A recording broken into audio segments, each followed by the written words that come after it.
Hello and welcome everyone. This week Human Rights Watch published its 712 pages annual report stressing that human rights crises do not arise from nowhere. Governments that fail to live up to their legal obligations to protect human rights at home sow the seeds of discontent, instability and ultimately crisis. The report is covering everything from war, media freedoms, refugees, gender rights, unchecked authoritarian power, among others. So for more details about this report, joining me now from London, Yasmin Ahmed, the Director of Human Rights Watch in the United Kingdom. Welcome to the show, Yasmin, and thank you for joining me today. Thank you for having me. I know you put the war in Ukraine at the top of your agenda, saying that Russian President Vladimir Putin is operating with impunity. With what you have monitored and documented in Ukraine last year, are you optimistic, and what would you expect this year? Yes, well, look, as you said, there's been obviously, as your listeners will know, there's been a full-scale invasion of Ukraine by Russia. And we know that there's been a full-scale assault of the civilian population in Ukraine. And it's extremely, extremely worrying. But what we do know from 2022 is that whilst this invasion and the war crimes and other human rights abuses and violations which have happened as a result of them continue to happen, remain and continue, we also know that the international community has in fact mobilised. And we've seen that in an unprecedented way. In fact, for decades, we've never seen it like this. So we've seen the international community really come together, both in terms of international accountability at the International Criminal Court, utilising other UN mechanisms, and states also using sanctions and other measures to put pressure on Putin to stop the violations and stop the war. So whilst it hasn't yet stopped, I think it's very important to say that now the wheels of accountability are turning. And whilst it may take time, the violations are being documented and there is the potential for accountability. And what we're saying now is the international community needs to continue to respond in this way, both in respect of Ukraine, but in respect of the other human rights crises that continue today in the world. Do you think this year things in Ukraine may get better? Well, look, it's hard to say, but I think what we are saying as a human rights organisation is that there needs to be continued pressure on Russia. There needs to be continued and united voice against the Russian aggression and the continued crimes and violations that are happening. And I think that is really, and there needs to be the wheels of motion in terms of accountability that continue to run. So whilst, as we say, we might not immediately see a cessation to the conflict, what we will do and what we've seen in other conflicts around the world, including in the former Yugoslavia and elsewhere, whilst it may not happen in a day, a month, or even a year, there can be accountability when the international community gets together and when there is political appetite. So I think we are, as a human rights organisation, we will continue to rigorously document the violations that are happening. We will continue to put political pressure on states to do what they're doing. And we will continue to ensure that the wheels of accountability continue to flow. Yeah, as I said in my introduction, this report is covering 100 countries over the world. You cover everything from war, media freedoms, refugees and gender rights in different parts of this world. What are the main findings of your report, Yasmin? So what we found, and I think it really sort of builds on from what I've been saying, is that whilst there are human rights violations that continue and very systematic and horrendous violations that continue across the world, and we only need to name just a few of them to highlight situations, some of which are new, some of which including situations that have got so much worse, like Afghanistan, Myanmar, Sudan and elsewhere. But we're also seeing ongoing violations across the Middle East, Asia, in Europe and elsewhere. But I think our main findings from the report is that whilst they continue and we're documenting them and we'll continue to document them, there are spaces and glimmers of hope through this. There are alliances of states that are coming together in relation to climate change, in relation to accountability. For example, the Gambia bringing a case to the World Court in relation to what Myanmar is doing to its Rohingya population. We're seeing states coming together in an unprecedented number, speaking out against the crimes that are being committed by China in relation to Xinjiang and the detention of millions of Uyghur Muslims there. So what we're seeing is there are movements towards states realising that it's in their interest globally, because what we've seen is turning away from human rights does not ensure stability. In fact, it ensures the absolute opposite. So it's in the interests of states, and there are certainly a growing number of states who are moving in that direction. We're also seeing, really importantly, that grassroots movements, people around the world are speaking out. I mean, they're taking unprecedented risks in China, in Afghanistan, in countries all over the world to speak out against the repression of their regimes, of the governments which are controlling them. And that is incredibly both inspiring, but it also says that there's opportunities there. And we're pushing states, we're pushing corporations, we're pushing the international community as a whole to be supporting those voices, the people who are putting everything at risk to support their rights and to ensure that they have dignity. Yeah, right. I want to turn to another place on your report, which is Egypt. So the question, why did you describe the situation there like Egypt, a year of whitewashing despite dire crisis? Well, we know that Egypt has superficially taken steps to make change in relation to how it, politically and otherwise. But what Human Rights Watch has documented across the year, and in fact, it's only getting worse throughout the decades and that we've been documenting the human rights violations in Egypt, is that the repression against civil society continues. The repression against political activists, against journalists, against human rights lawyers and others remains, and in fact getting worse. We're seeing not only a shrinking but a suffocating of civil society in Egypt. We saw the regulations that came out in relation to the NGO law, which only confirm the restrictions upon civil society in terms of what they can do, how they can operate, and so on and so forth, and the surveillance that takes place against those very human rights organisations themselves. We also saw that repression play out on a daily basis in relation to COP28. 27, where there was ongoing surveillance of people who'd come to Egypt for that conference. And we also saw the continued repression of voices that were speaking out against the authorities in Egypt. We also know there's continuing impunity of the violations that have been taking place by security forces in Egypt. We know that there's been sexual violence, there's ongoing detention of political dissidents and harm that's happening to them in detention. And so the violations that we continue to document mean that we are very concerned that whilst they may be superficial attempts at making change in relation to Egypt, what we're seeing in reality as a human rights organisation is that the situation in Egypt for human rights is being suffocated. You only need to name Ala, one of the British citizens, the dual national, who the UK government have been calling on to be released, who remains in detention without any proper safeguards in relation to being charged with anything.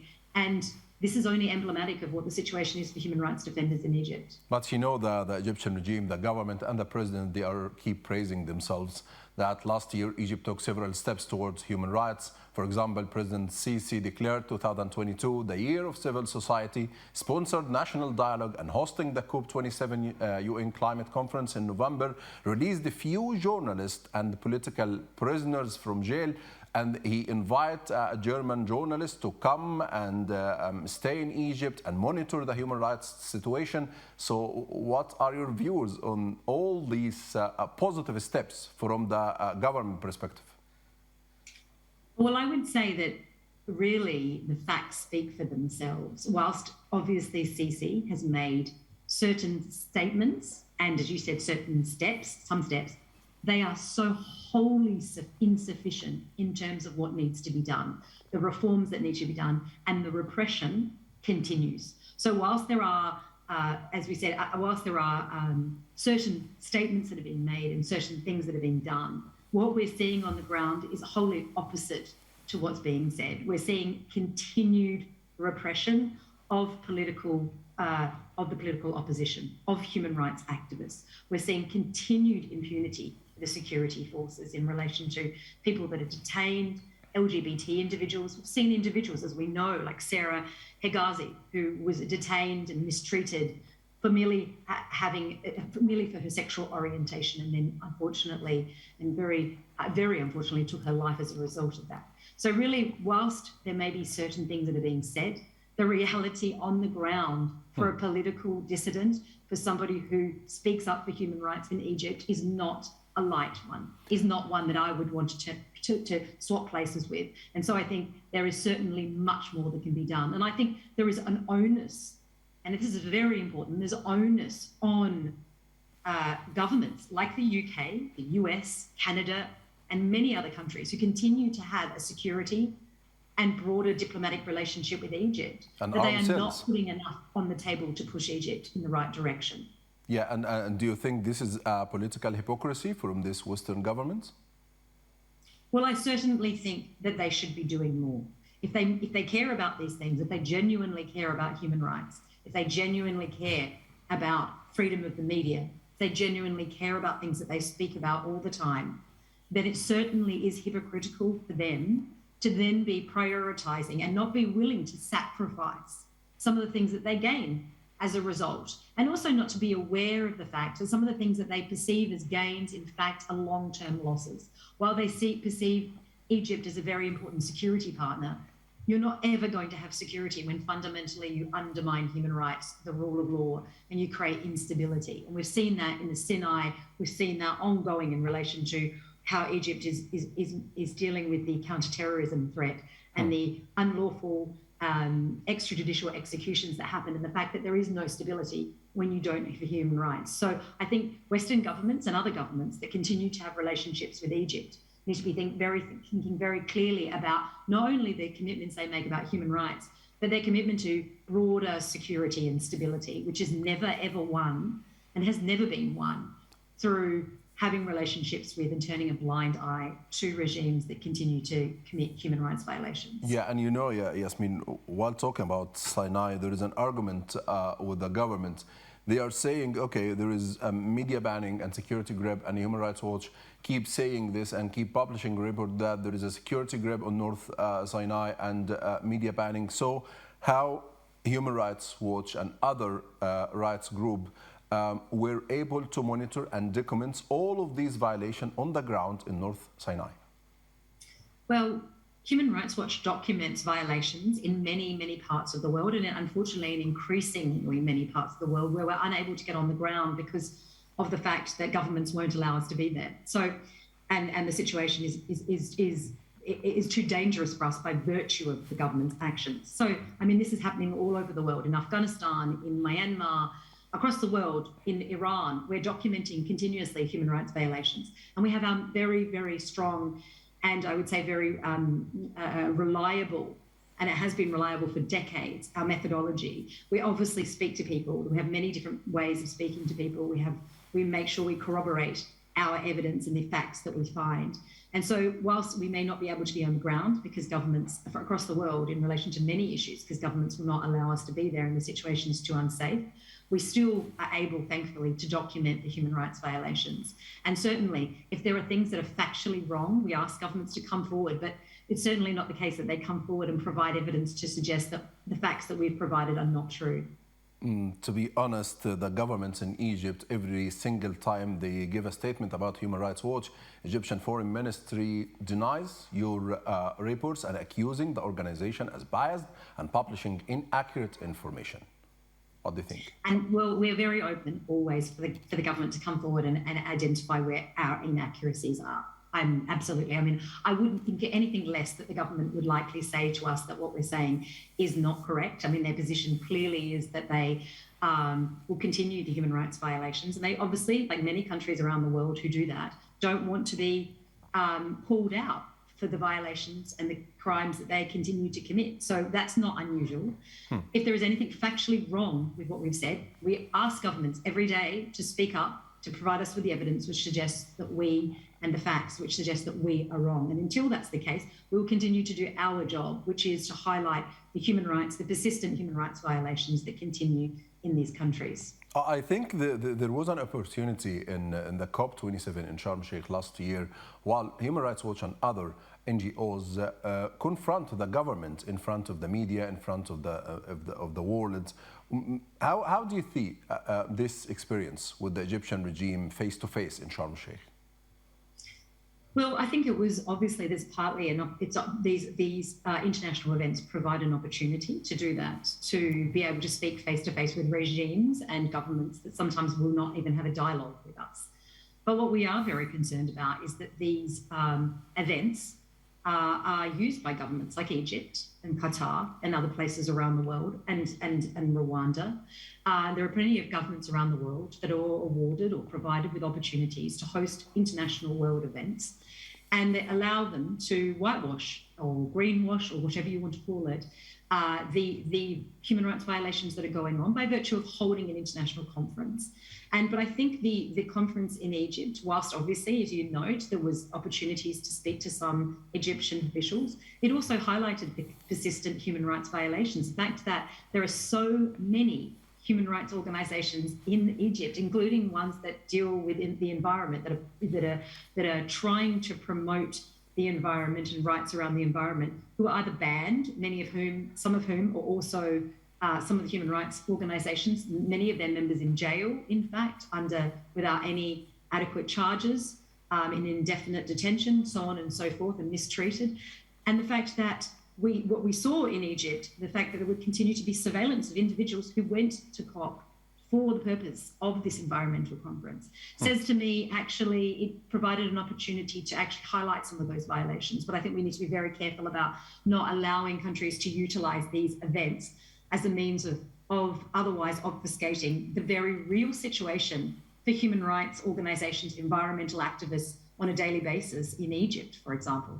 Yeah, and there is an old-age argument in Egypt, Yasmin, in the last decade since the military coup in 2013, that Egypt has no political prisoners in 23 or 25 jails since President Sisi took power via the military coup. What are your thoughts on this?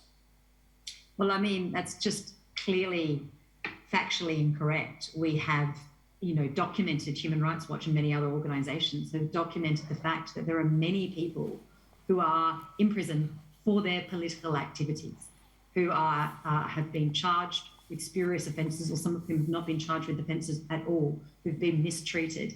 I mean, one only needs to look at the NGO regulation that came out this year, which prohibits work of a political nature, which says everything about the fact that, of course, there are people in jail who are being detained for their political activities.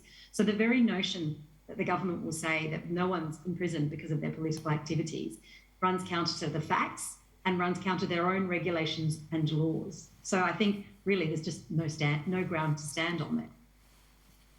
Okay, my final question, Yasmin. Are you hoping that your report, your efforts revealing all these facts, human rights violation around the world, could put pressure on the international communities, world leaders, to stand for humanity, freedom, refugees, and other values, or not? Well, we wouldn't be doing this job if we didn't think so. But I think what's really important is it's a long game. Now, we never thought we would get a special rapporteur in relation to Russia. So the Human Rights Council this year passed a resolution where we now have a special rapporteur in relation to Russia. We've had resolutions and movement in relation to Myanmar, Afghanistan, and many other countries. And obviously the international action that's happened in relation to Russia in terms of its invasion of Ukraine. So I think really what we're seeing is the fact is that whilst it's a long game, it is important that the international community is moving. And we have seen accountability. We only saw this year in Germany a case whereby an intelligence officer from Syria was brought to trial and found guilty of crimes against humanity in a German court this year. And so whilst the wheels of justice may be slow, whilst it seems like there may be impunity, in fact, it's not. And we will continue, as we have done day in, day out, to document violations and to call political leaders and others to account for the violations and abuses that they are carrying out. Yeah, Yasmin Ahmed, Director of Human Rights Watch in the United Kingdom. Thank you very much. Thank you.